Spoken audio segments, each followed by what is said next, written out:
اب ادھر پیغمبر نے اپنے بیٹوں کی جگہ امام حسن علیہ السلام اور امام حسین علیہ السلام کو لیا، خواتین کی جگہ حضرت فاطمہ الزہرا سلام اللہ علیہ کو لیا، اور نفسوں کی جگہ مولا علی علیہ السلام کو لیا۔ میدان مباہلہ کی طرف چلے گھر سے نکلے ہی تھے کہ کچھ اصحاب رسول کے پاس آئے اور کہا کہ اے رسول، ہم بھی آپ کے ساتھ مباہلے کے لیے چلیں گے، لیکن نبی کریم نے کہا کہ آج مجھے میرے رب کی طرف سے یہی حکم ہوا ہے کہ مباہلے کے لیے وہی چلے جائیں گے جو ابن انفسنا کی منزل پر فائز ہیں، لہٰذا تمام لوگ یہی رہو۔ پیغمبر امام حسن، امام حسین، جناب فاطمہ اور مولا علی کو لے کر میدان مباہلہ پہنچے۔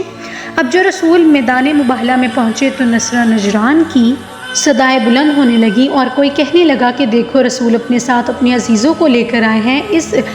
بڑے پادری نے کہا، میں رسول کے ساتھ ایسی ہستیاں دیکھوں گا کہ اگر یہ پہاڑوں کو اشارہ کر دیں تو وہ اپنی جگہ سے حرکت کرتے ہوئے نظر آئیں گے، اگر یہ درخت کو اشارہ کر دیں تو درخت چلتا ہوا نظر آئے گا، اگر انہوں نے دعا کے لیے ہاتھ اٹھائے تو ہم اسی صحرا میں عذاب الہی میں مبتلا ہو جائیں گے اور ہمارا نام اس صفحہ ہستی سے مٹ جائے گا۔ لہٰذا انہوں نے مباہلہ نہیں کیا اور جزائے دینے کو تیار ہو گئے۔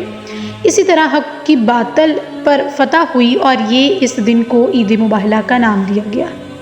مومنین، اگر اس پورے واقعے کو صحیح طریقے سے سمجھا جائے، سوچا جائے تو اس میں دیکھا جا سکتا ہے کہ نبی کریم اپنی اہل بیت یعنی اپنے گھر والوں کو، عزیزوں کو لے کر، اپنی بیٹی، اپنے داماد یعنی بھائی، اپنے نواسے، اپنے بیٹوں کو لے کر مباہلہ کرنے کے لیے گئے، اور تمام مومنین کے لیے یہ بہت بڑی جیت ہے، بہت بڑی کامیابی ہے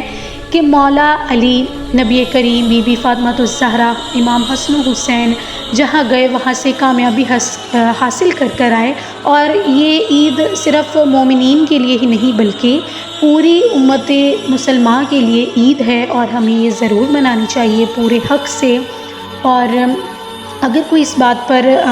کوئی بھی تنقید کرتا ہے تو میں امید کروں گی کہ وہ اس پوری ویڈیو کو ضرور دیکھے گا اور سمجھے گا، اور اس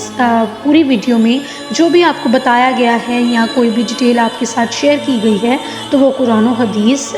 میں سے دیکھ کر آپ کے ساتھ شیئر کی گئی ہے، بہت بڑی بڑی کتابوں سے پڑھ کر آپ کے ساتھ شیئر کی گئی ہے، صحیح بخاری سے دیکھ کر آپ کے ساتھ شیئر کی گئی ہے۔ اس میں کوئی بھی ایک آدھے لفظ کی بھی غلطی کوتاہی اگر مجھ سے ہو گئی ہو تو میں آپ سے معافی چاہتی ہوں، لیکن میں امید کرتی ہوں کہ تمام امت مسلمہ اس عید کو منائے گی، اور آخرکار سچ کو سب کے سامنے آنا ہے۔ اگر کوئی بھی اس سے متفق نہیں ہوتا تو قیامت کے روز اس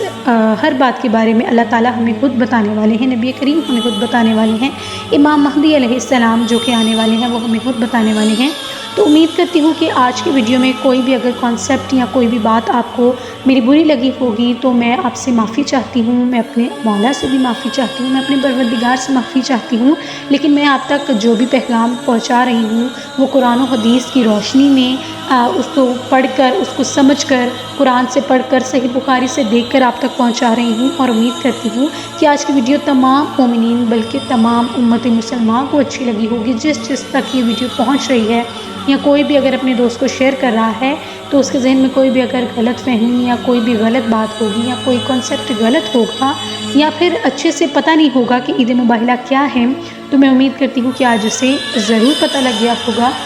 اور آپ صرف میری ہی ویڈیو سے نہیں بلکہ آپ اس ویڈیو کو یا اس ویڈیو میں